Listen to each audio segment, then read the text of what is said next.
Saudara-saudaraku yang terkasih, kita akan berjalan dalam hari-hari ke depan berdampingan dengan COVID-19.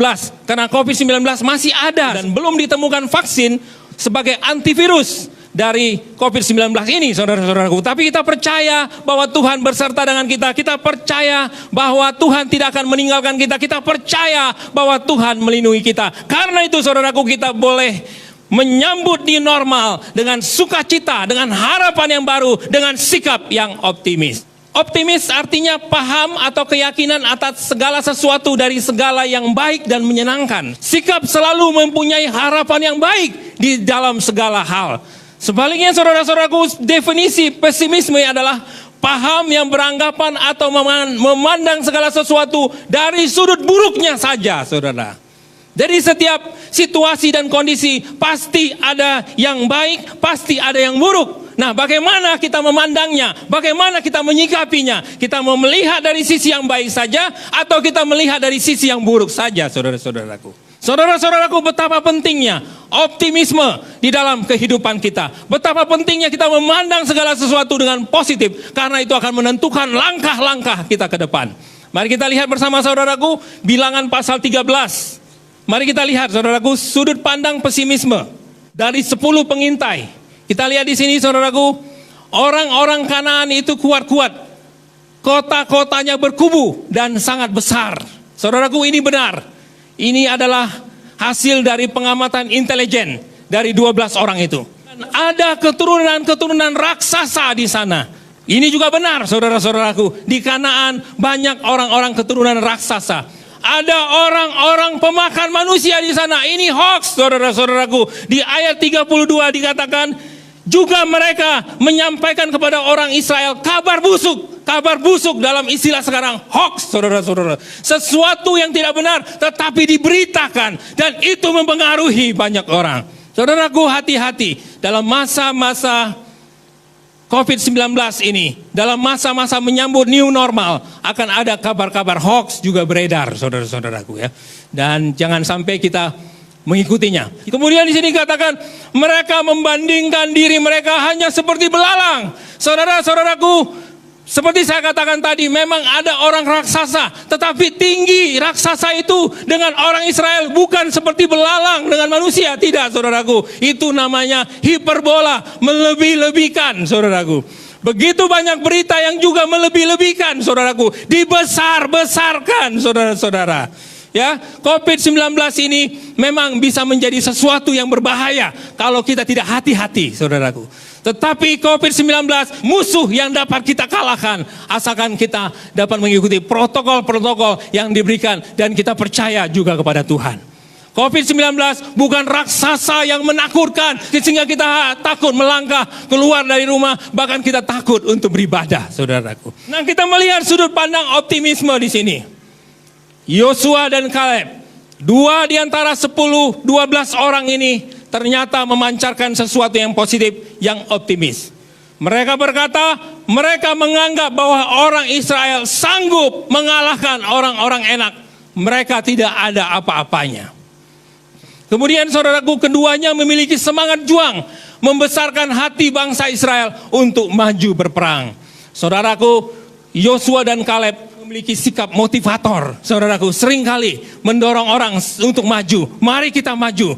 Kita tidak perlu takut, saudara-saudaraku. Tetapi orang-orang yang bersikap pesimis seringkali bukannya mendorong orang untuk maju, tetapi melemahkan semangat. Keduanya menaruh iman kepada Allah. Percaya bahwa Tuhan beserta dengan dia. Percaya bahwa Tuhan akan memberkati langkah-langkahnya. Nah, dampak dari optimisme dan pesimisme kita melihat di sini, saudaraku, di ayat Bilangan 14 ayat 30, yang 10 orang tidak dapat masuk ke tanah yang dijanjikan oleh Tuhan. Yang percaya kepada 10 orang tidak masuk kepada tanah yang dijanjikan oleh Tuhan. 2 orang, Yosua dan Kaleb, mereka masuk ke tanah yang dijanjikan oleh Tuhan. Artinya apa, saudaraku? Orang yang pesimis akan mengalami kegagalan. Orang pesimis akan mengalami ketakutan. Tetapi orang optimis akan mengalami keberhasilan. akan melihat segala sesuatu dari segi positif, sehingga mereka akan terus melangkah, mereka akan terus berjalan di dalam rencana dan rancangan Tuhan dalam hidupnya. Bisa menjadi berbahaya jikalau kita pesimis, bisa menjadi sesuatu yang hebat jikalau kita optimis. Saudaraku, Kaleb tetap optimis karena menyadari kekuatannya. Tidak, kita akan maju dan menduduki negeri itu, sebab kita pasti akan mengalahkannya. Kekuatan orang Israel menurut Kaleb, yang melindungi mereka sudah meninggalkan mereka, sedang Tuhan menyertai kita, janganlah takut kepada mereka. Saudara-saudaraku, kekuatan orang Israel menurut Kaleb, siapa saudaraku? Tuhan yang melindungi mereka, Tuhan yang menyertai mereka, Tuhan pencipta langit dan bumi. Saudaraku, kalau kita sadar hal ini, Tuhan pencipta langit dan bumi yang kita kenal di dalam nama Tuhan Yesus, yang kita sembah di dalam nama Tuhan Yesus, kalau Dia menyertai kita, siapa yang akan menjadi lawan kita, kata Rasul Paulus? Siapa saudaraku? Enggak ada saudaraku. Kalau kita sadar akan hal ini, tetapi mengapa kita sering takut? Mengapa kita sering pesimis? Mengapa kita sering khawatir? Kalau kita percaya kekuatan kita adalah Tuhan Yesus yang mau dan mampu untuk menolong kita, saudara-saudaraku. Untuk menjadi seorang yang optimis, kita harus menyadari kekuatan kita. Untuk itulah firman Tuhan pada pagi hari ini yang saya sampaikan. Untuk kita sadar bahwa kita punya kekuatan. Untuk kita sadar kita punya sesuatu yang hebat di dalam diri kita. Sehingga kita tidak perlu takut menghadapi masa depan. Masa depan ada di dalam tangan Tuhan. Masa depan ada di dalam sesuatu yang digariskan oleh Tuhan. Dan kita ikut saja garis itu, saudara-saudara. Daud yang optimis dan orang Israel yang pesimis. Pada saat orang Israel memandang Goliat begitu besar, raksasa. Tetapi Daud memandang dari sudut yang lain. Dia melihat jidat Goliat begitu besar sehingga tembakanku tidak akan meleset. Jeret, jebret, mati saudaraku. Sekali tembak saudaraku. Itulah orang-orang yang optimis saudaraku. Itulah orang-orang yang percaya kepada Tuhan. Saudara-saudaraku, ada kisah dua penjual sepatu yang dikirim ke sebuah tempat di pedalaman. Orang-orang di desa itu nggak ada yang pakai sepatu, saudaraku, alias nyeker. Mereka lapor, mereka bikin laporan masing-masing, saudaraku. Yang pertama, saudaraku, mengirimkan telegram. Hari ini juga saya pulang, karena percuma kita jual sepatu. Di sini nggak ada yang pakai sepatu. Dan yang kedua, dia kirim telegram.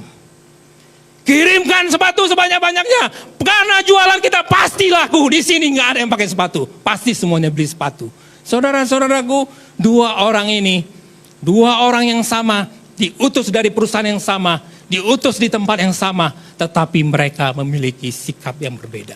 Saya meminjam istilah Winston Churchill, saudaraku, salah satu Perdana Menteri Inggris yang terbesar sepanjang sejarah Inggris, saudara-saudaraku. Dia berkata, orang pesimis melihat kesulitan dalam setiap peluang. Sudah ada peluang, tapi dia melihat kesulitan, pasti gagal ini, susah ini, susah ini, susah ini. Tetapi saudaraku, orang yang optimis melihat peluang di dalam setiap kesulitan. Di dalam setiap kesulitan pasti ada peluang, saudara. Kita tahu dampak COVID-19 ini begitu hebat dan begitu panjang, saudara.